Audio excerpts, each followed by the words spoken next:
Millones de soles, miles de millones de mundos que flotan sobre nosotros, ¿solo son desiertos inertes o hay algo más? Bienvenidos esta noche a Más Allá, a nuestro especial sobre exobiología.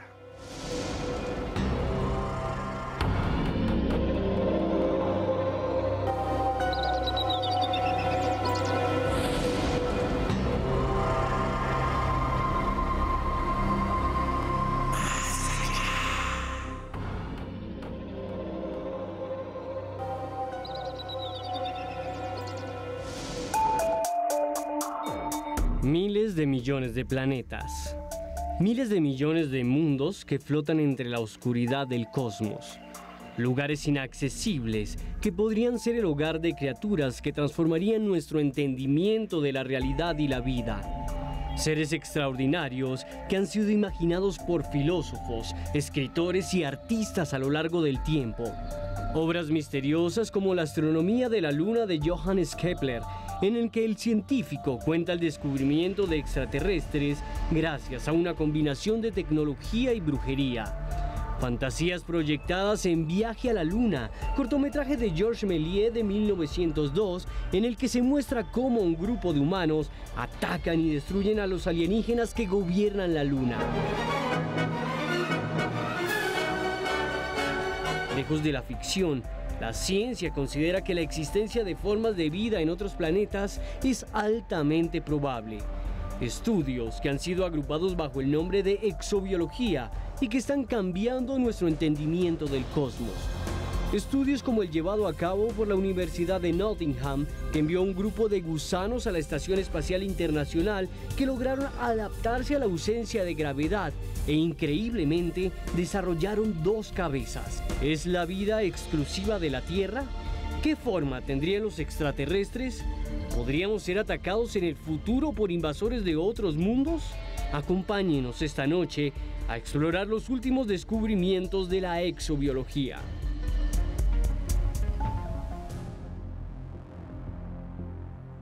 El universo gigantesco es infinito y son infinitas las posibilidades de que allí haya vida, vida como usted y como yo, pero también vida como algo que tal vez nosotros no tengamos ni idea. Y para entender esas formas extrañas, hay científicos que gastan su vida, más bien que invierten su vida en llevarnos ese conocimiento. Y aquí tenemos 2 de ellos, esta noche en Más Allá. Me acompaña hoy David Tovar, que es codirector del grupo de astrobiología y de geología planetaria. Él es geólogo de la Universidad Nacional y tiene una maestría de la Universidad de Minnesota. Muy buenas noches, David. Bueno, muy buenas noches, muchas gracias por la invitación y bueno, vamos a hablar aquí sobre la posibilidad de vida en otros mundos y los argumentos científicos que muestran lo interesante de explorar esta posibilidad de vida en otros planetas. David, en la introducción decíamos que por mucho tiempo los filósofos y los escritores imaginaban esa vida en otros planetas y era tal vez la ciencia ficción la que se encargaba de mostrarnos cómo serían los hombrecitos verdes, los monstruos de otras dimensiones. Sin embargo, hoy la ciencia dice que es altamente probable que existan, ¿es verdad? Pues a ver, sucede lo siguiente, de hecho la primera sugerencia de vida en otros planetas, inclusive de que la vida se generara o que los componentes de la vida llegaran de meteoritos hacia la Tierra, fue propuesta por Anaxágoras, o sea, estamos hablando de la antigua Grecia. Posteriormente, otros científicos como inclusive Kelvin, ¿cierto?, inglés, quien fue presidente de la Academia Nacional de Ciencias en Inglaterra y reconocido científico, también sugirió que efectivamente esos bloques de la vida, ¿verdad?, esa materia prima que da origen a la vida tal y como lo conocemos aquí en la Tierra, pudo haber venido a través de meteoritos y viajado a través del espacio interestelar en estos cuerpos, y que aquí se dieron las condiciones para que prosperara. Y posteriormente, Svante Arrhenius, sueco, en 1903, sugiere ya de forma muchísimo más estricta y con algunos argumentos científicos bastante claros, que efectivamente esos bloques, esos elementos de la vida pueden sobrevivir en algunos asteroides que pueden viajar a través del universo y pues ¿por qué no llegar a otros planetas y que allí puedan desarrollarse como vida más compleja? Doctor Tovar, eso se llama, si no estoy mal, panspermia. Correcto, es una teoría, sí, pero la hablaremos más adelante porque también está aquí con nosotros María Angélica Leal, que es bióloga de la Universidad Nacional y también tiene una maestría en Ciencias de la Universidad Nacional, que además se ha ido hasta el Ártico, ha ido hasta la Antártida, hasta uno de nuestros polos, allá al Polo Sur, mejor dicho, a buscar también la vida. Muy buenas noches. Buenas noches. Un gusto poder estar aquí para compartir como todas estas investigaciones que hemos estado haciendo aquí desde Colombia en términos de astrobiología, darnos cuenta que la posibilidad de vida fuera de nuestro planeta es una realidad, pero pues concebida desde un punto de vista científico. Precisamente lo que tú mencionas de haber estado en la Antártida era precisamente entendiendo cómo la vida se adapta a esos lugares que antiguamente eran considerados como inhóspitos, que no teníamos posibilidades de vida y que hoy en día sabemos que sí se pueden encontrar organismos allí y cómo podrían adaptarse en otras condiciones. Margarita, María Angélica, perdón. Usted como científica, María Angélica, ¿usted piensa que hay vida en otros planetas? Sí, pero vida microbiana, desde mi punto de vista. Bueno, eso lo vamos a ver en todo este programa. Y me acompaña el gran maestro del misterio colombiano, el que trajo la palabra periodismo de misterio a este país. Ahora uno va por la calle y le dicen, qué buenos los programas de misterio. Sí. Y todo comenzó con este señor, Juan Jesús Vallejo. Muy buenas noches. Muchas gracias, amigo y hermano. Pues nada, pues tremendamente feliz de estar aquí en un programa que tiene mucho más de ciencia que de periodismo de misterio. Pero también el periodismo de misterio es eso, cualquier cosa curiosa nos sirve para comunicar con la gente. Yo aquí en este caso lo que puedo hacer es opinar de lo que hablan los maestros, que ellos sí que saben de ciencia y de mucho más de exobiología. Pero lo que sí es cierto es que ha habido una evolución también en la exobiología brutal, porque hace 30 años decías que había vida en el sistema solar y te decían prácticamente que estabas loco, incluso desde un punto de vista científico. Y luego la ciencia se ha ido abriendo poco a poco, dándose cuenta de que realmente la vida es algo muy duro, que en lugares inesperados te puedes encontrar vida y de que hay unos bichitos, que luego hablaremos de ellos, que son los extremófilos, que realmente parecen casi indestructibles y los tenemos aquí en nuestro planeta, con lo cual imagínate lo que puede haber fuera de aquí. Y Juan Jesús, usted no solo es un periodista de misterio, sino también dirige una página. ¿Cómo se llama esa página? Dirijo una página web que es unmundodemisterio.com y dirijo un programa de radio en Caracol Radio que se llama Medianoche, que es madrugada de viernes a sábado y de sábado a domingo de 12 a 3 de la madrugada. Bueno, a ustedes si les gustan esos temas, busquen www.unmundodemisterio.com y ahí pueden ver información sobre esta también, sí, sobre el vida de otros planetas. Y también escuchen el programa de Juan Jesús todos los fines de semana en Caracol Radio después de la medianoche, a medianoche. Pero bueno, Joana Arenas preparó una nota sobre qué es la astrobiología o la exobiología y también cuáles son sus implicaciones. Obsérvela por favor y después escriba lo que piensa con el numeral Aliens Más Allá. En algún lugar, algo increíble está esperando a ser descubierto. Carl Sagan. Durante milenios, los hombres han visto las estrellas intentando develar el origen del universo. Antiguos astrólogos y alquimistas imaginaron en ellas a dioses y titanes, mundos misteriosos que entre sueños ocultarían a civilizaciones y reinos fantásticos. Reinos descritos por películas como El Planeta Prohibido de 1956, que narra la historia de una expedición de astronautas que se enfrenta a una sociedad gobernada por la maldad.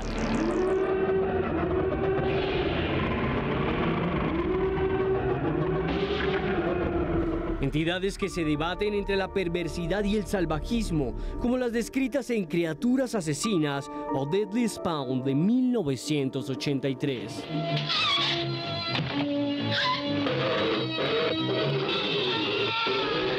Lejos del séptimo arte, la ciencia busca la posibilidad de la existencia de vida extraterrestre a través de instrumentos de alta tecnología y modelos teóricos avanzados. Modelos que han dado lugar a la astrobiología o exobiología, que han enfocado su mirada en dos campos específicos. Primero, la búsqueda de seres extremófilos, que son criaturas terrestres que pueden sobrevivir en ambientes extremos. Segundo, el descubrimiento de exoplanetas, el análisis de mundos que podrían parecerse a la Tierra y ser capaces de sustentar vida. Búsquedas que han llevado a descubrimientos sorprendentes como el del Kepler 22b, el primer exoplaneta que podría mantener agua en estado líquido, Ubicado a 600 años luz de distancia y descubierto en 2011 en la constelación de Cygnus, es considerado por muchos científicos como una supertierra. Un lugar donde existe la posibilidad de una civilización extraterrestre. ¿Estamos solos en el universo o solo es cuestión de tiempo para encontrarnos con nuestros hermanos del espacio? Tal vez solo nos quede esperar al próximo descubrimiento. Planetas que se parecen al nuestro y que están allá, en este preciso momento, flotando en el universo. Juan Jesús, ¿qué cree usted acerca de todo este montón de descubrimientos? Planetas que dicen que tiene agua líquida, planetas que dicen que tiene el mismo tamaño de la Tierra y en la zona habitable. No, hombre, yo me imagino mundos grotescos, ¿vale? O sea, hay mundos subacuáticos, no sé, pues con animales que ni siquiera entran en mi imaginación. Incluso a lo mejor dentro del sistema solar. Es lo que me imagino, que la ciencia, posiblemente María Angélica ahora me dirá que la ciencia dice otra cosa. Pero yo creo que por mucho que nos imaginemos, luego lo que encontremos siempre nos va a sorprender. Esa es mi idea de esto. María Angélica, ¿qué piensa usted de esto que vimos? Planetas que tienen la misma atmósfera teóricamente, porque no sabemos realmente. Y lo que dice Juan Jesús, animales que están por fuera de nuestra capacidad de incluso imaginar. Bueno, hasta animales, ahí sí como dice Juan, ya él sabe lo que opina, ¿no?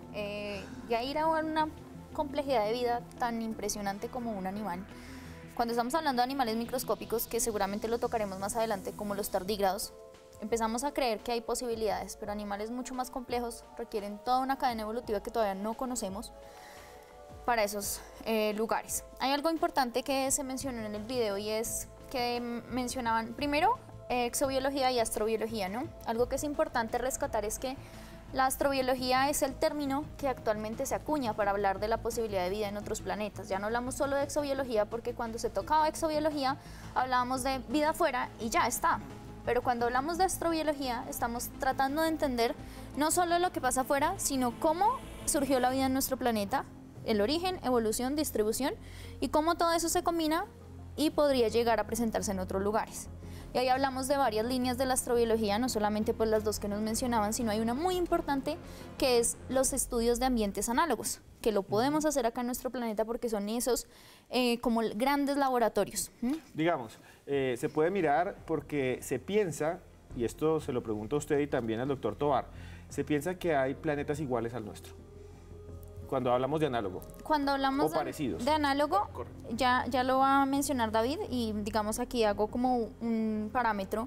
Y es que cuando nosotros creamos el grupo de Ciencias Planetarias y Astrobiología de la Universidad Nacional, estábamos solo biólogos, pero resulta que esa biología no está desligada de un contexto, sino que es mirar esos lugares que tienen ciertas similitudes y podrían encontrarse en otros lugares. Ahora sí, entonces, doctor Tovar, ahí sí. ¿Existen o pueden existir, aunque sea estadísticamente, otra Tierra? Bueno, les voy a dar un dato y vean lo interesante de esto. No hay necesidad ni siquiera de irnos a otras estrellas, a otras galaxias. Aquí nomás en el sistema solar, Venus. Venus está más cerca al Sol que la Tierra, tiene un tamaño casi idéntico a la Tierra y evolucionó completamente diferente. En Venus, la presión atmosférica en superficie es 92 veces la presión atmosférica terrestre, la temperatura en la superficie es de casi 480 grados Kelvin, o sea, es un infierno completo, llueve ácido sulfúrico, llueven metales, y si uno los observa en tamaño, ¿verdad? O sea, en volumen, en masa, en la cantidad de materia, en densidad, asumiendo que como se formaron del mismo material, pues tienen la misma densidad, ¿verdad? Tienen misma composición interna, tienen un mismo, o se asume que tengan un mismo régimen de calor, pero son dos planetas sumamente diferentes. ¿Podría surgir una vida distinta en Venus? En Venus, a ver, tal como conocemos la vida, ya Angélica va a hablar al respecto, que eso es bien interesante. No, o sea, no hay agua, ¿verdad? Y sabemos que el agua es un elemento que es necesario para que se lleven a cabo las reacciones bioquímicas, pero sí, digamos, se pueden ampliar un poco más los límites de la vida, y ahí es donde entramos con los extremófilos, y pues sí, ya Angélica les puede hablar muchísimo mejor, que ella es experta en ese tema. Muy bien, señores, y vamos a hablar de los extremófilos después de los comerciales. Quédense aquí y tuiteen todo lo que quieran con Aliens Más Allá. Pregúntenle aquí a los invitados cualquier cosa que se les pase por la cabeza. Y ya volvemos, porque esto es Más Allá. Continuamos en Más Allá en esta noche en la que hablamos de la posibilidad de vida en otros planetas desde el punto de vista científico. Y hay casos increíbles. Se han descubierto una gran cantidad de astros allá arriba en el cosmos que desafían nuestra imaginación. Y en la nota que sigue les contamos cuáles son. Para los antiguos astrólogos, los planetas representaban la voluntad de los dioses y su influencia directa en el destino de los hombres. En la astrología china, los planetas están asociados con las fuerzas vitales del yin y el yang y los 5 elementos, que desempeñan un papel importante en el equilibrio del universo.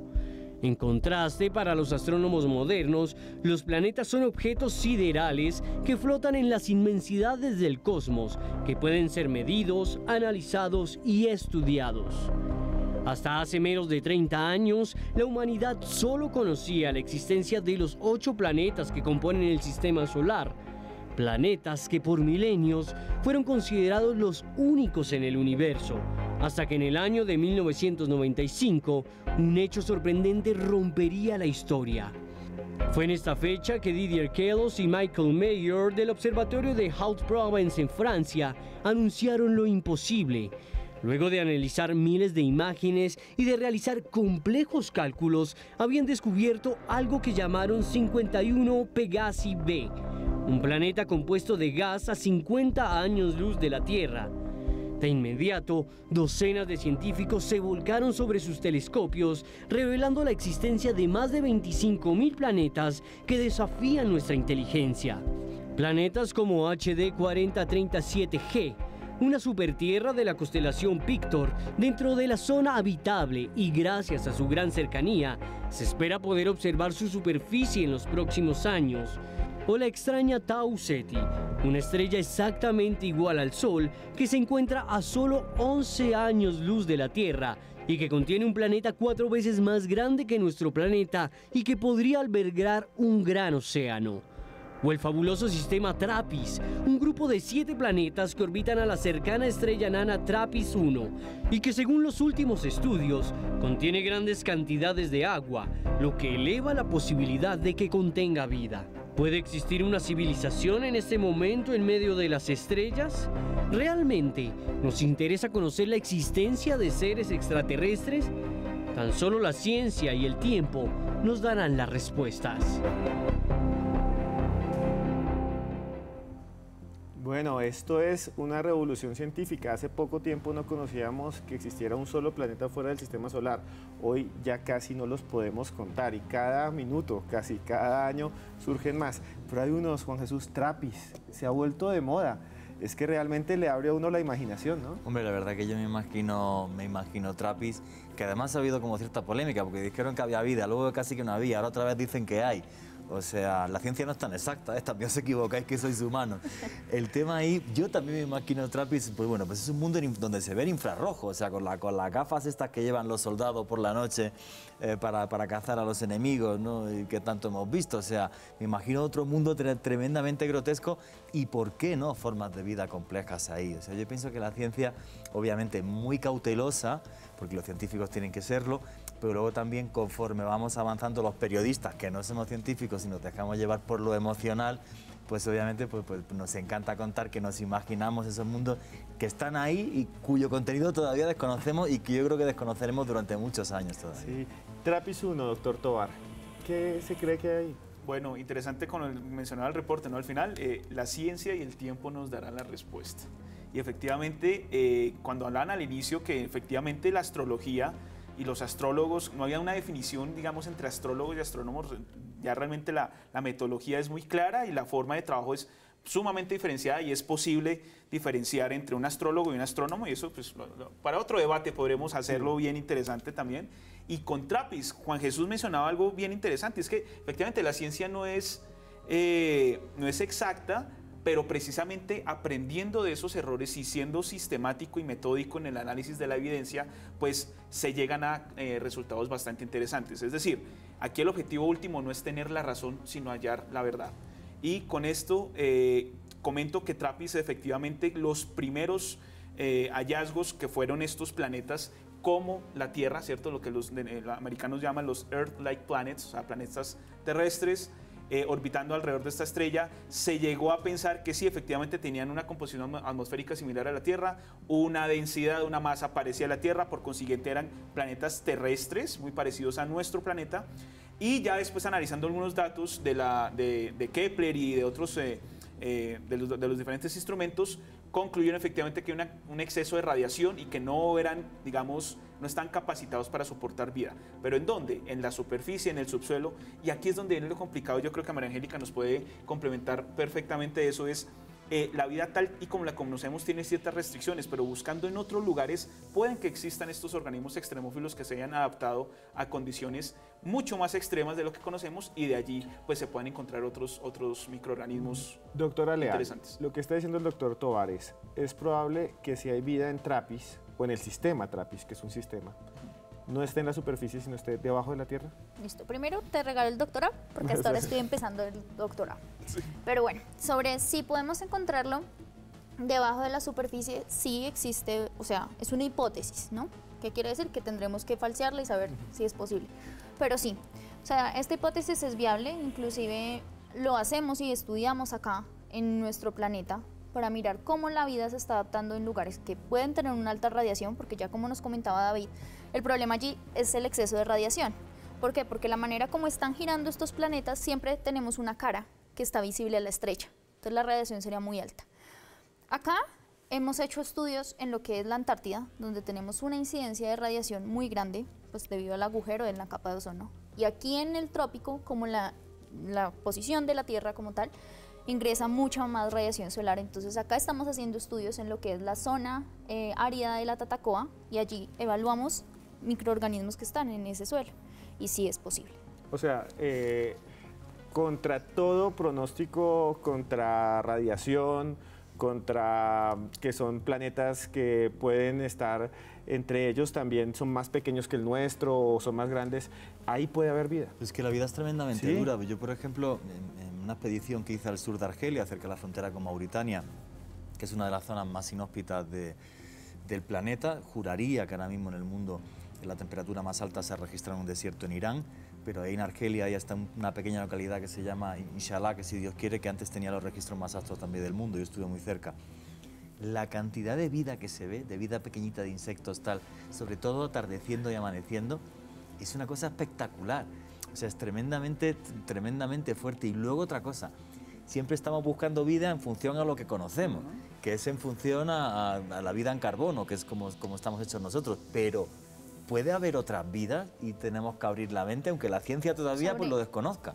Sobre eso que menciona Juanje, ahí hay una cuestión, y es que una de las líneas que trabaja la astrobiología es las bioquímicas alternativas. Siempre hablamos de la vida como la conocemos porque es lo que nuestros sensores, nuestro ojo, nuestro haber como científico entiende, ¿sí? Pero sí se hacen estudios en laboratorio. Sobre todo hay un modelo que es en base al silicio, ¿sí? Pero en realidad eso está bastante discutido porque hay varias estructuras que realmente no podrían llegar a formarse, ¿sí? Entonces, ¿qué hacemos? Cuando hablamos de astrobiología y detectar vida, es la vida como la conocemos, y eso sí es bueno, claro. Pero puede existir otra. Pues de que... No lo sabemos. No, claro, podría, y de ahí lo interesante de explorar y de entender. Yo voy a mostrarles ahora una noticia a todos ustedes para que la comentemos, que realmente impactó esta semana. Yo no sé por qué, pero últimamente las noticias que hubieran roto a la sociedad hace unos 20 años, hoy las pasamos por encima. La NASA dice que encontró probablemente en Marte pruebas, probablemente, de que hubo vida. Observen esta noticia y ya mismo la debatimos aquí en Más Allá. La NASA anunció que el robot Curiosity, que en 2013 descubrió los primeros indicios de agua en el planeta rojo, encontró que en Marte pudo haber vida. Halló moléculas orgánicas formadas hace más de 3.000 años en rocas del planeta rojo que podría indicar que hubo vida. Este es un descubrimiento muy emocionante, pero no debemos confirmar aún el origen de estas moléculas. Podría ser una prueba de vida anterior, pero también podrían pertenecer a un meteorito u otra fuente. Aunque todavía no está claro el motivo de la creación de las moléculas, la NASA destacó que las partículas podrían haber sido fuente de alimento de un eventual microorganismo. Sabemos que en la Tierra los microorganismos comen todo tipo de productos orgánicos. Es una fuente de alimento valiosa para ellos.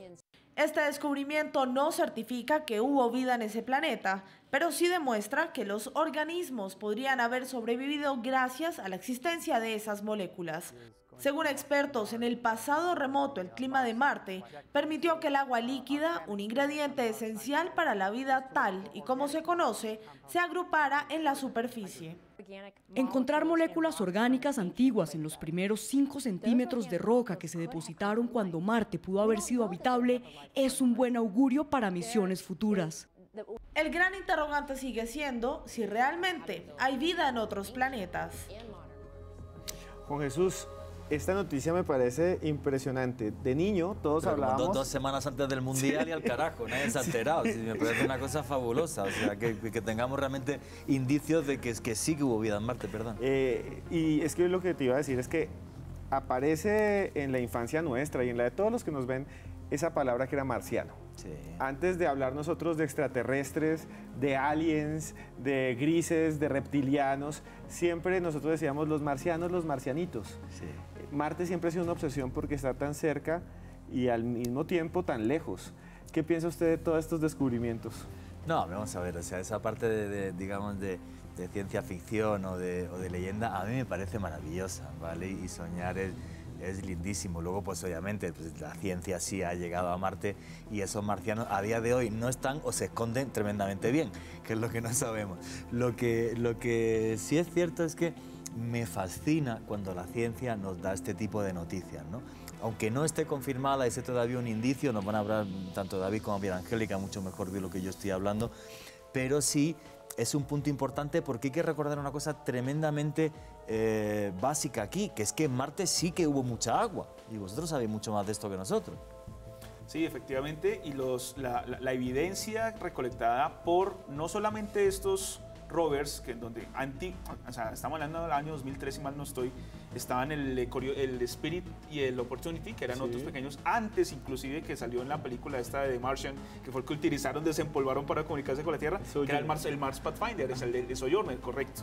Y ahora está el Curiosity, en el 2020 va a haber otro, un poco más grande y con instrumentos mucho más sensibles, ¿sí? Para medir algunas otras características de las rocas y de los sedimentos marcianos, pero también está el Mars Reconnaissance Orbiter, está el Odyssey, es decir, Marte es el segundo cuerpo más explorado del sistema solar después de la Tierra, ¿sí? Y de allí se han encontrado evidencias concretas, muy sólidas, de la presencia pasada de cuerpos líquidos en la superficie del planeta Marte. Y de eso son, por ejemplo, los sedimentos, las rocas sedimentarias, es una de las grandes pruebas de eso. Pero hay un tema que me gustaría preguntaros. En Marte hay metano y el metano está asociado a la vida y no se sabe exactamente por qué son esos ciclos del metano en Marte. ¿No significa que están ahí debajo de tierra o qué pasa con eso? A la vida, pero ya Angélica les explica. Los pelos de las vacas ahora mismo dan metano, eso seguro. Pero también los volcanes pueden dar metano. Claro, ¿cierto? Claro. Entonces, digamos, hay varias cosas que tener en cuenta. O sea, no todas las moléculas orgánicas son necesariamente ligadas a la vida, ¿sí? Y eso es algo que es supremamente complicado cuando hablamos sobre todo de las bioseñales, porque nosotros empezamos a mirar, bueno, esto puede pertenecer a un organismo vivo o no, pero es difícil identificarlas, lo que les acabo de comentar. El metano puede venir de un origen volcánico o de un origen biológico. Muy bien, ya volvemos aquí en Más Allá y en el siguiente bloque vamos a hablar de esas criaturas que llamamos extremófilos, seres que desafían a veces la lógica incluso de la biología. Ya regresamos en Más Allá. Continuamos en Más Allá en esta noche en la que hablamos de la posibilidad de vida en otros planetas. Y saludamos a Walter Caicedo, por acá está Ana María CM05, también está Carechimba, un saludo para él, Erika Barrett y también por aquí está el señor Adrián Tepes. Sigan escribiendo todos con el numeral Aliens Más Allá. Cuéntenos qué piensan. Dentro de poco le voy a hacer una pregunta a los científicos y a Juan Jesús de la que usted está ahí anotando en Twitter. Pero bueno, ya hablamos de los planetas, pero también la astrobiología está investigando criaturas que viven aquí, junto a nosotros, y que desafían toda lógica y que resisten ambientes que podrían replicarse en el espacio. Les llamamos extremófilos, y esta es su historia. En 1996, el presidente de los Estados Unidos hizo un anuncio increíble. El anuncio de la NASA es el producto de años de exploración y meses de estudio intensivo por parte de algunos de los científicos más distinguidos del mundo. Como todos los descubrimientos, este será revisado, examinado y escudriñado para ser confirmado por otros científicos. Pero claramente que algo de esta magnitud sea explorado es una reivindicación de que el programa espacial de Estados Unidos debe seguir siendo apoyado, incluso en tiempos financieros difíciles. Estoy convencido de que el programa espacial de Estados Unidos pondrá su completo poder intelectual y destreza tecnológica detrás de la búsqueda de más evidencias de la vida en Marte. El descubrimiento de bacterias fosilizadas en un meteorito de origen marciano podría confirmar el desarrollo de vida extraterrestre. Sin embargo, la información fue debatida por docenas de expertos y la supuesta evidencia fue opacada tras posteriores análisis, transformándose en un misterio. A partir de entonces, la búsqueda de entidades biológicas que pudieran vivir en ambientes extremos aumentó. Seres que sobreviven entre el calor y el frío y que son capaces de reproducirse en ambientes y lugares inverosímiles a los que llamamos extremófilos. Criaturas como la Chromohalobacter, una bacteria que habita en el Mar Muerto, un ser que además de sobrevivir en medio de amoníaco y sal, puede soportar grandes cantidades de radiación. Una criatura similar a los microorganismos del río Tinto en España, de los que se dice podrían sobrevivir en el planeta Marte. Se trata de seres capaces de nadar entre ácidos que disolverían nuestro cuerpo y que se reproducen en medio del hielo o el fuego. Criaturas que demuestran la capacidad que tiene la vida para adaptarse en ambientes hostiles y que podrían indicarnos que no estamos solos.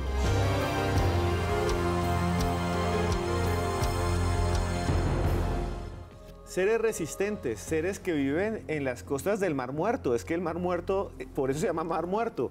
No resistiríamos nosotros mucho tiempo, incluso nosotros, en ese lugar. Yo que he estado allí, que es divertidísimo, porque te puedes sentar en el agua a leer el periódico de la densidad que tiene y como os caiga una gota en el ojo, estás llorando medio día, o sea, de la densidad de la sal. Es una bestialidad. No sabía que había microorganismos que vivían en el Mar Muerto. No tenía Ahora ni idea. sí. Claro que sí, bueno.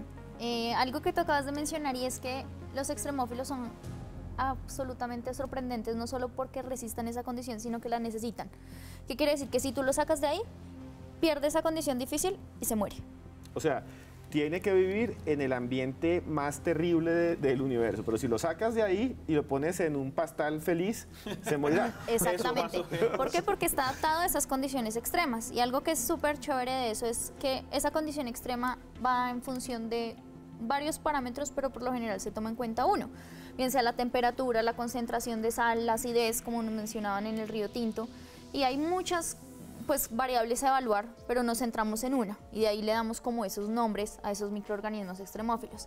Aquí voy a hacer una pequeña cuña y es que del 23 al 28 de julio vamos a tener el segundo Congreso Latinoamericano de Astrobiología y ahí van a haber varios exponentes, no solo de ambientes extremos, sino en general de la astrobiología y nos va a acompañar el doctor Ricardo Amils, que ha sido una de las personas que más ha investigado el río Tinto como un análogo de Marte.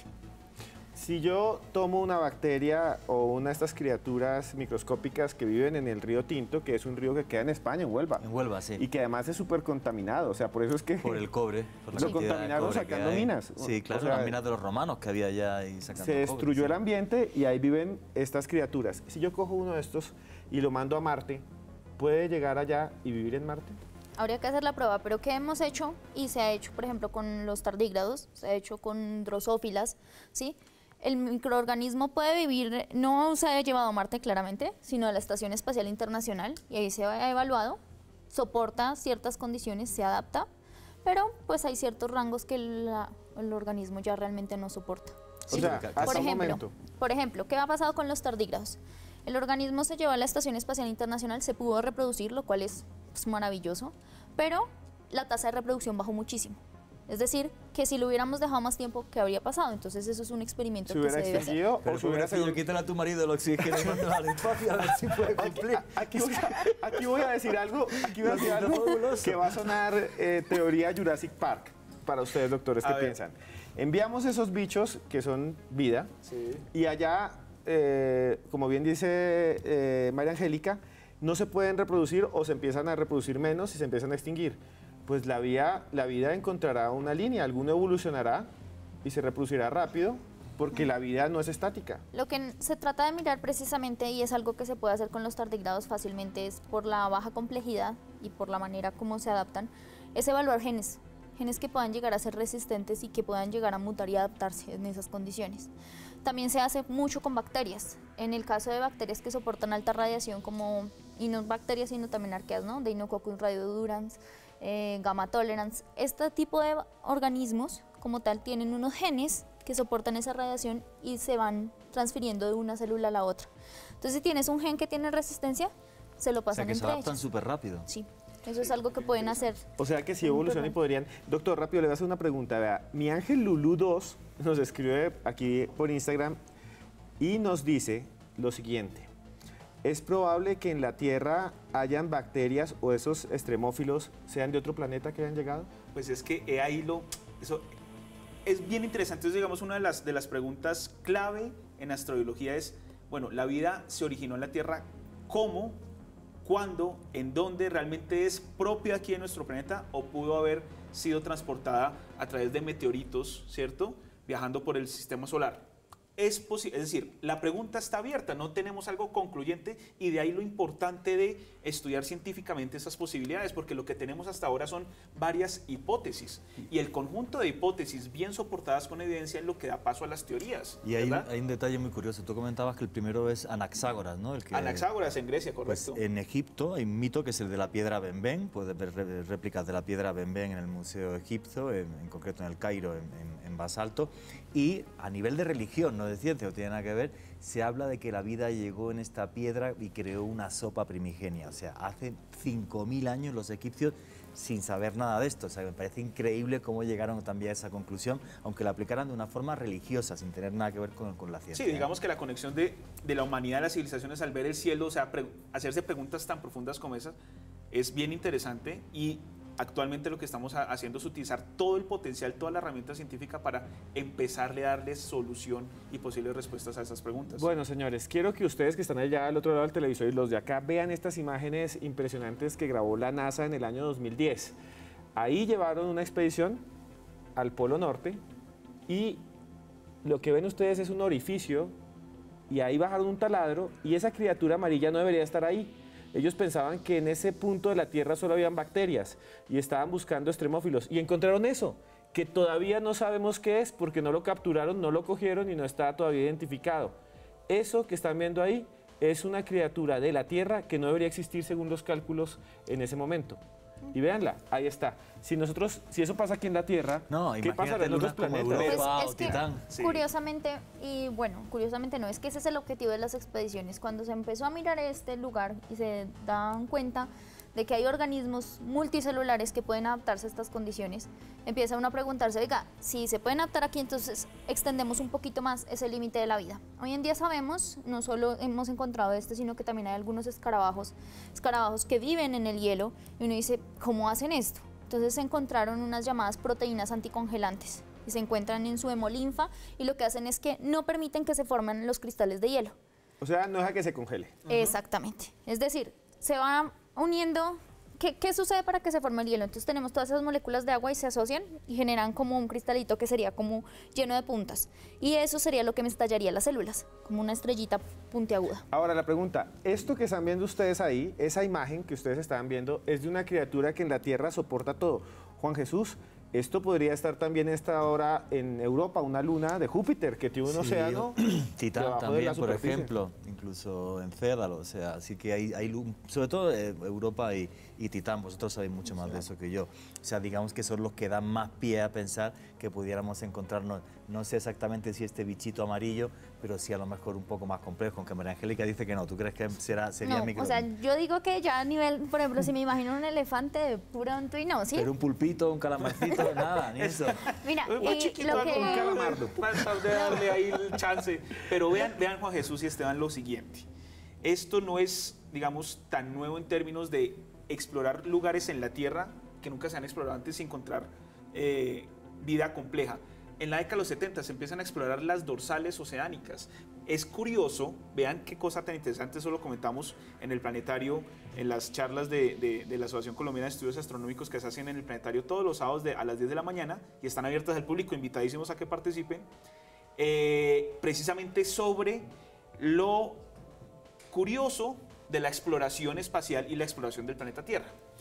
Nosotros hemos explorado con mayor facilidad el espacio, ¿cierto? El espacio exterior, la Luna, los planetas, por la, digamos, relativa facilidad de vencer esos obstáculos físicos a los que están sometidas las naves espaciales, los astronautas, etc. Entonces, bajas presiones, eso se puede controlar. Muy alta radiación, eso se puede controlar.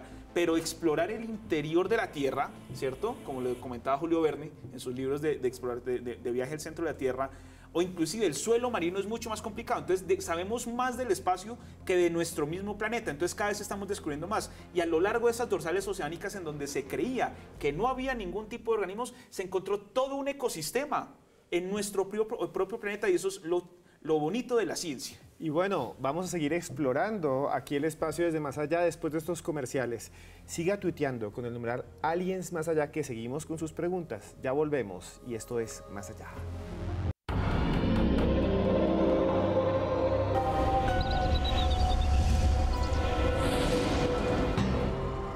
Y continuamos con Más Allá. Y un saludo grandísimo a Tulio Fernández, Joana Gaviria, Adrián Tepes, Nomas, yo, Nati, Lunati, a todos los que nos siguen aquí los domingos a las 9 de la noche en Red Más Televisión.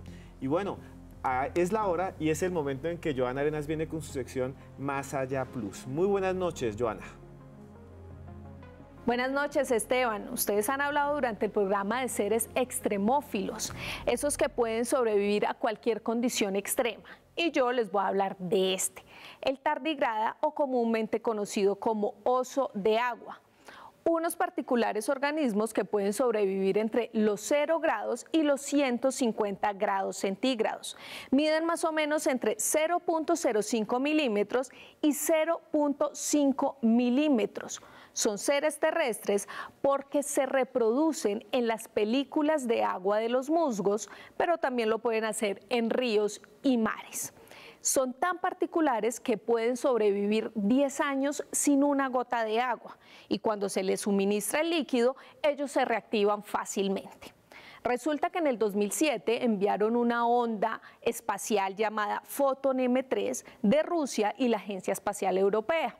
Allí lo que hicieron fue incluir varios osos de agua, varios de estos organismos, para luego concluir qué pasaba con ellos. La primera conclusión fue: pueden resistir al espacio exterior sin ningún problema, pero adicional a esto, también pueden reproducirse en ese mismo espacio, en esas mismas condiciones extremas. Es por esto también que concluyeron que es el ser terrestre más resistente que puede existir en la faz de la Tierra. ¿Ustedes qué opinan de este curioso organismo? Los invito a que escriban a través del numeral Aliens Más Allá y que también nos veamos en 8 días con otro Más Allá Plus. Un ser que dicen que es el más resistente de este planeta. Juan Jesús, es que es aterrador Pues, también, ¿no? Es como... 30 años sin comer, creo que casi 200 bajo cero, como 100 por encima de cero. Y lo único bueno que le mandas al espacio y el pobre pues no cumple tanto con la mujer, ¿sabes? Y tiene un poco menos de hijos de lo normal, pero es mi ídolo, el oso de agua, o sea, me parece fabuloso. Y lo que creo es que bueno, pues que haya seres así a lo mejor en sitios también muy extremos, como decíamos antes, como en Europa o en Titán, esas lunas que hay en el sistema solar, pues a lo mejor pudiéramos encontrarnos algo así y la ciencia, pienso, y el conocimiento podría aprender de ese tipo de seres en otros mundos muchísimo. Doctor Tovar, hay mundos como los que hemos visto, TRAPPIST, incluso las lunas y los planetas del sistema solar, en las que un tardígrado se encontraría feliz. Podría ser, y efectivamente ese es parte de los estudios de estos microorganismos, ¿no? Entenderlos, ver cómo su comportamiento, ¿verdad? Y pues más allá de especular que podrían o no existir en esos cuerpos, en estas lunas, pues ya realmente tener evidencia sólida que existan, ¿no? Y digamos ahí viene la limitación, porque eso restringe un poco el conocimiento en términos de que la tecnología para poder llegar a estos cuerpos y tomar muestras, analizarlas, etcétera, y ver la presencia de estos microorganismos, pues ya se complica un poco. Algo que sí se procura hacer es cámaras de simulación de ambientes, ¿sí? Cámaras de simulación de ambiente planetario, y ahorita es algo que se tiene como proyecto acá en Colombia. La Universidad Tecnológica de Bolívar estuvo tomando muestras de tardígrados en la Antártida y ahorita la idea es, pues hacen muchos estudios.